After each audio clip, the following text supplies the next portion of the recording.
Hello, wherever you are. My name is Peter Burkill.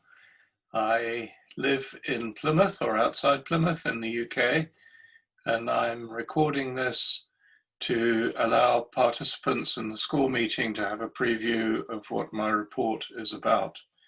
As well as this, please have a look at the report, which is a PDF document which can be found alongside this if you want further details.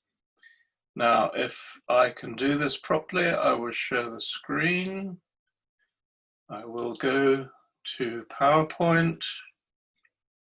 I will share this with you, and I believe we are okay.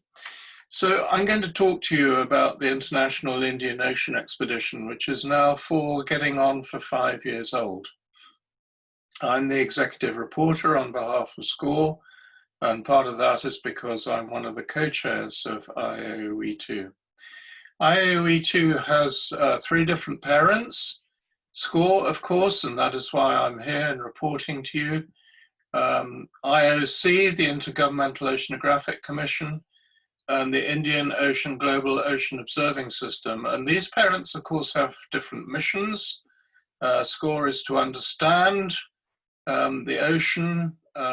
IOC, UNESCO is more to do with the politics, and IIOE is to do with observations.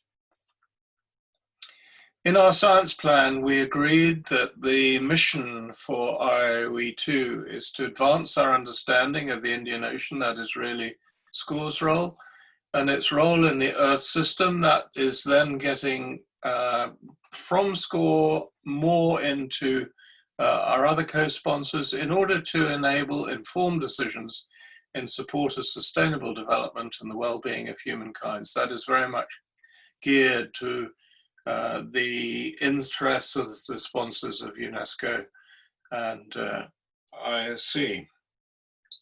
Now, what I'm going to do is talk to you a little bit about how we manage IIOE-2. And here you have the core group, which meets approximately every 2 or 3 months.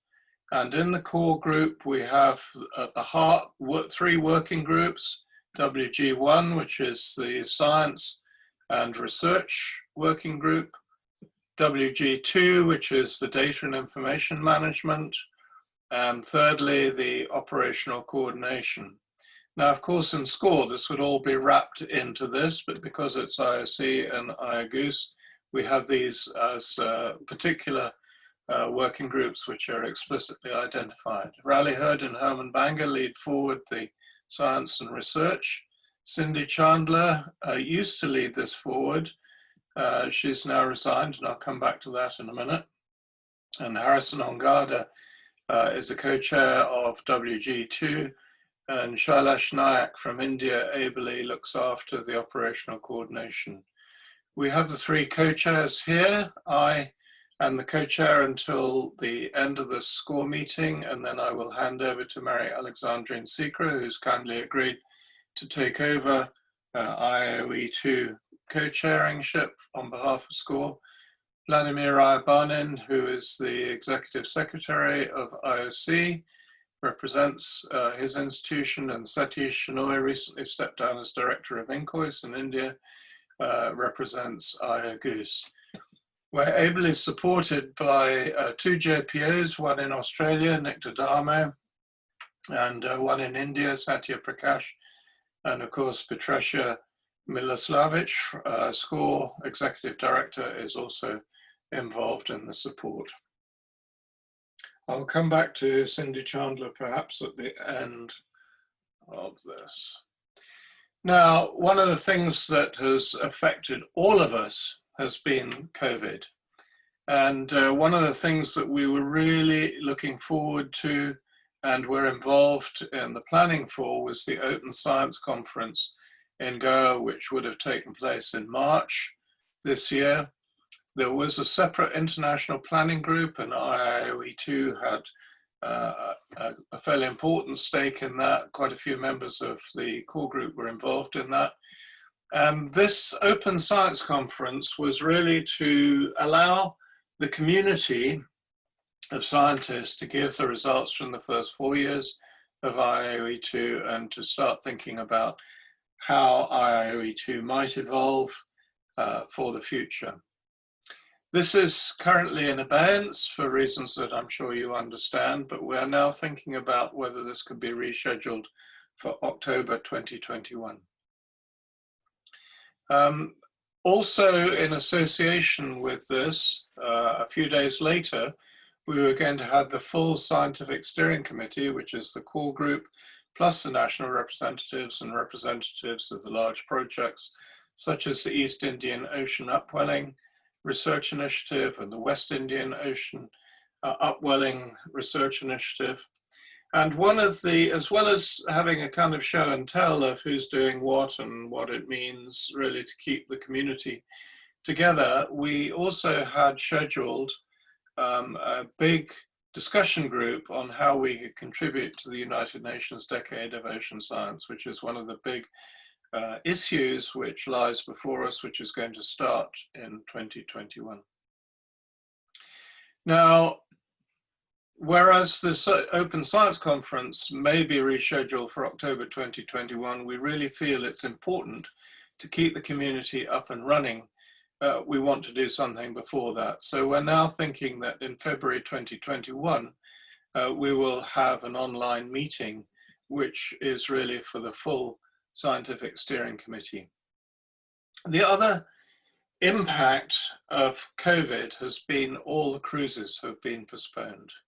Particularly relevant is Germany, and I know they've fought really hard to get the sonar out into the Indian Ocean. That has been postponed. All the Indian cruises have been postponed, and so it goes on. It's rather a dire situation. But we hope at some stage we will be able to go ahead with this. We're definitely going to go ahead with a full SSC, and we're looking, as I said, in terms of February next year. Now to the science. I would recommend, if you're interested, to have a look at two really excellent review articles. One by Hermes that was published the year before this one, and which covers almost all IIOE-2, and then another which was headed up by a group from whose center of gravity was very much Clybar, but IIOE-2 was involved, and that looks at particularly the physics and issues that arise from observations, which is really what INDUS is all about.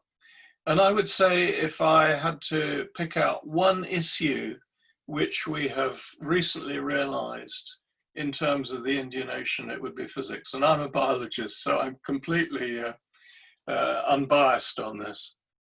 And what has been found out is that in the Indian Ocean, which is the world's smallest ocean, up to 25% of the global heat gain over the last 20 years has been in the Indian Ocean.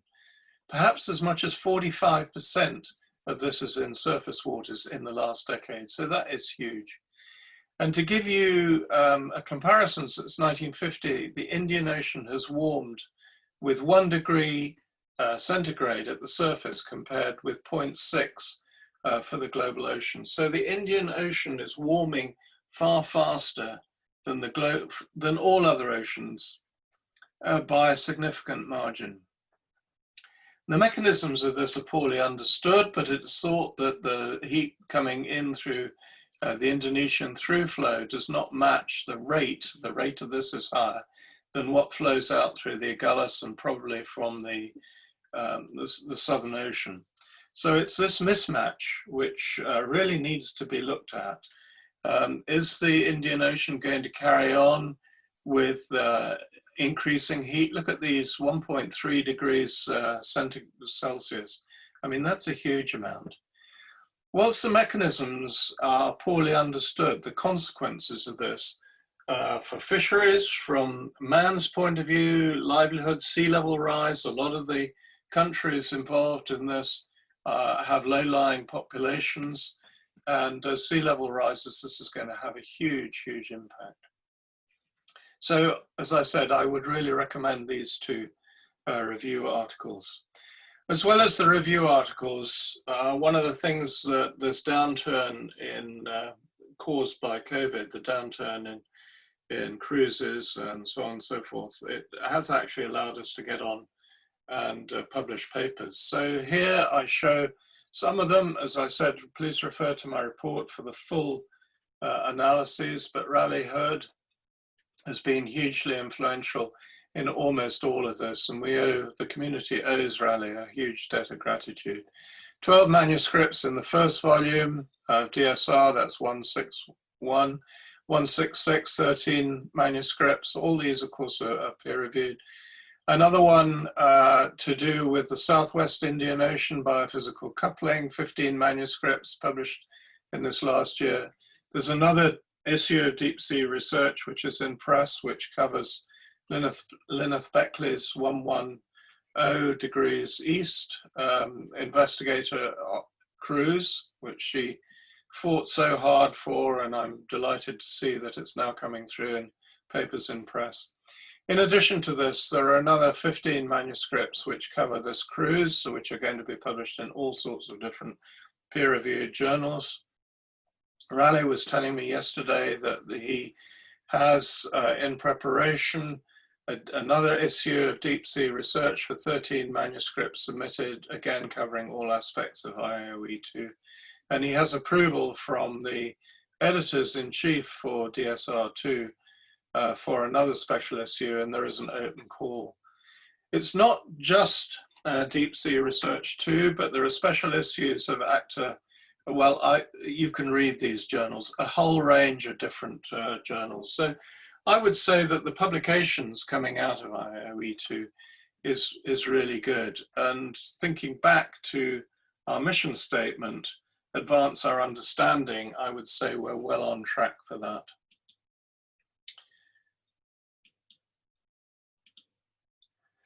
As well as the peer review publications, there are a lot of other informal publications. This is really to keep this community together. And every month, IIOE produces a monthly newsletter, which is an excellent way of keeping the community abreast of what is happening. And every quarter, they produce the Indian Ocean Bubble, which allows people to write ideas that they're thinking about or cruises that they're planning to have.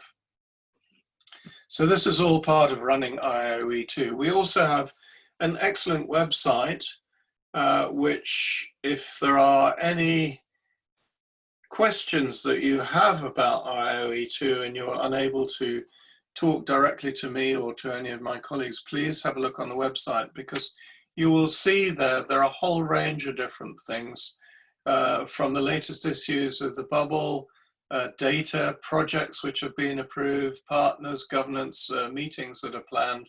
And this is just a snapshot of what is on this website. And here is the HTML address. Because this is SCORE, I really want to bring to your attention links within SCORE. I've long thought that actually the linkage between some of our large-scale projects is not as strong as it ought to be. And in the last few weeks, it's come to my attention that SOLAS is now considering the Indian Ocean as a key environment, and they're then bringing their tasks to bear. And SOLAS is a very large program with the Indian Ocean. SOLAS Indian Ocean is led by Anup Mahajan from India, aided by this good lady from the UK and Herman Banger in Germany.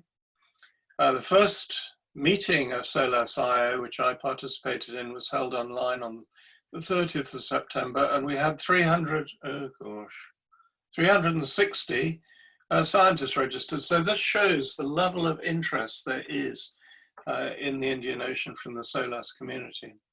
And one of the things that I wonder, and this is really for SCORE, is going back to our goal, our mission statement, is the role of the Indian Ocean in the Earth system.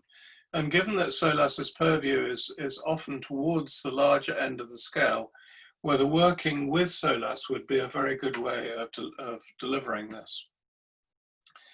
That's a question which could be addressed in the future.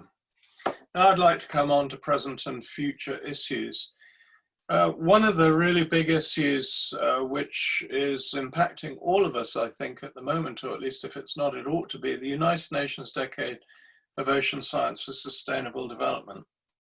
This is the ocean we want for the environment that we need. And I would say that the evolving role of IIOE-2 with the Decade Programme is something which is very much in the forefront of the co-chairs at the moment. And it's really important that one of these co-chairs is Vladimir Rybarnin, and this United Nations Decade, I'll call it the Decade, is very much his baby.